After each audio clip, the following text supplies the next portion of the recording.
Hello everyone, and welcome to the Advisable Advantage Property News Update. So this week some interesting data has emerged from the OECD, which is the Organisation for Economic Cooperation and Development, who say that Australia is among the strongest nations in the world leading their economies out of recession. Have a little look at the chart here. Economic activity did dive in the second quarter of 2020, as we all know, as lockdown measures to fight the pandemic required many businesses to suspend activities and consumers to stay at home. However, our confinement has been less strict than elsewhere, as I'm sure most of us know, thanks to the relatively mild virus outbreak. Massive macroeconomic policy support, including temporary wage subsidies, is limiting the economic shock in Australia. Most economic restrictions are planned to be unwound by July. However, should there be a widespread second wave, then the OECD reports that there is ample fiscal space to support the economic recovery as needed. The scarring effects of unemployment, especially for young workers, for example, should definitely be alleviated in Australia through education and training, as well as enhancing job search programs. Firms would continue to be supported through government policies as well. Authorities are considering further stimuluses that may be needed once existing measures expire at the end of the third quarter 2020.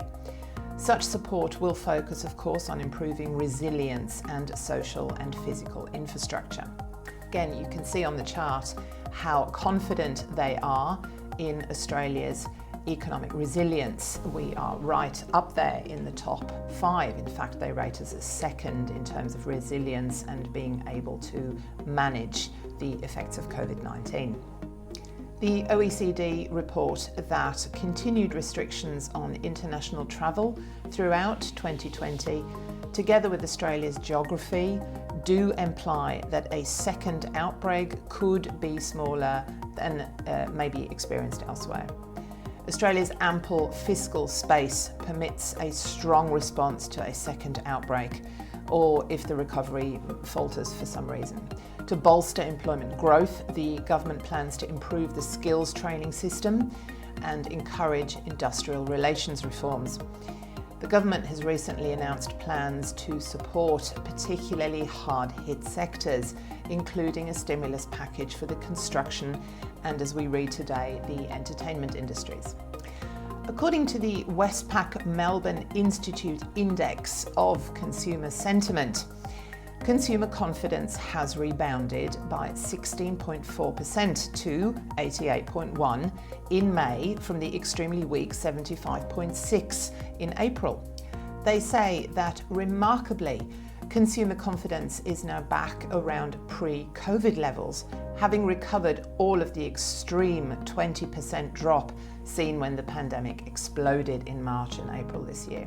Confidence has clearly been buoyed by Australia's continued success in bringing the coronavirus under control, which has in turn allowed for a further easing in social restrictions over the last month.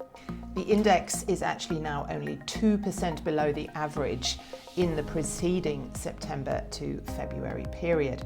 They report that the general picture is of continued intense pressure on family finances and concern about the near-term outlook for the economy, but with firming optimism around prospects for finances in the year ahead and the economy's medium-term outlook. Consumer concerns around the economy are most definitely easing, according to Westpac. A sign that this is actually happening is that many banks who offered their customers loan payment deferrals are reporting that many of those customers who took advantage of that repayment holiday have in fact started making their repayments again. According to the banks, this is happening as a direct result of increasing confidence in the future of the job market and the medium to long-term economy. In real estate news, the REA Group's weekly buyer demand report note that buyers across Australia seem to have well and truly awoken from their COVID-19 slumber, as is shown in their weekly Insights Index. The index looks at the volume of high intent buyer activity on the realestate.com.au website and app and tracks that activity over time. Specifically, it looks at how users are behaving when they interact with live property listings. The characteristics of serious buyer activity includes, but is not limited to, the number of visits to a listing, looking at photos for a listing multiple times, saving the property, sharing the property, and/or making an inquiry with the agent.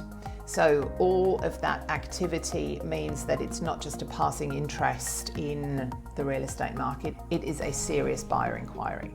Recent SQM research data has revealed that the national residential rental vacancy rate has recorded a minor decrease over the month, from 2.6% in April to 2.5% in May. However, the largest rental markets, Sydney and Melbourne, did record rises in rental vacancies. Sydney's vacancy rate rose to 4%, making it the highest vacancy rate in the country. And Melbourne's vacancy rate had the highest percentage increase of 0.3% to record a 3.1% vacancy rate. Adelaide and Hobart both have the lowest vacancy rates in May at 1.2% each. Now, at Advisable, as we've reported on this data before, Sydney and Melbourne and Brisbane CBD vacancy rates have been particularly badly affected by these rising vacancy rates, and this is mainly due to the high levels of students, tourists and other shorter term and also younger aged tenants who have been particularly badly affected by the COVID-19 pandemic. SQM also published their monthly house price data, and in the month ending 23rd of June 2020, house prices rose 0.5% and 5 of the 8 capital cities recorded small increases in prices. In annual terms, all capital cities except Darwin have house prices higher than a year ago. New research has shown that actual weekly sales transactions in Perth have reached over 1,000 for the first time since June 2013. According to the Real Estate Institute of Western Australia, over 1,000 sales transactions have occurred in the Greater Perth area for the week ending the 21st of June 2020. Now, this is almost double the 52-week average of 539 sales per week and is the highest level of activity since June 2013. The Real Estate Institute of WA President Damien Collins said that those sales comprised of 613 dwellings, which is 57% more than the 52-week average, and 412 vacant land sales, almost 5 times more than the 52-week average. Land sales were the standout for the week, which saw the highest level Real Estate Institute of WA.com data has seen since August 2009 and can most certainly be attributed to the various government home building schemes announced earlier this month. Now, many of you may know that I do have a bit of an issue with looking only at auction figures, numbers and auction clearance rates, especially at a time or in places where and when most properties are not selling at auction. So they tend to obviously give an entirely inaccurate picture of the current real estate markets.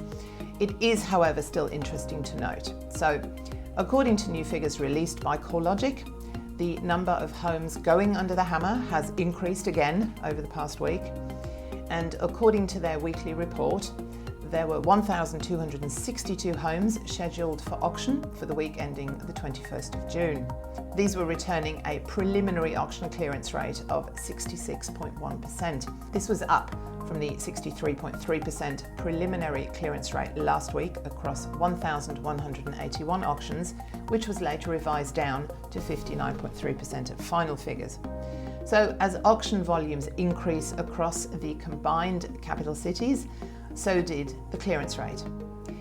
Sydney and Melbourne both recorded higher volumes, with preliminary clearance rates for both capitals coming in above the mid 60% mark.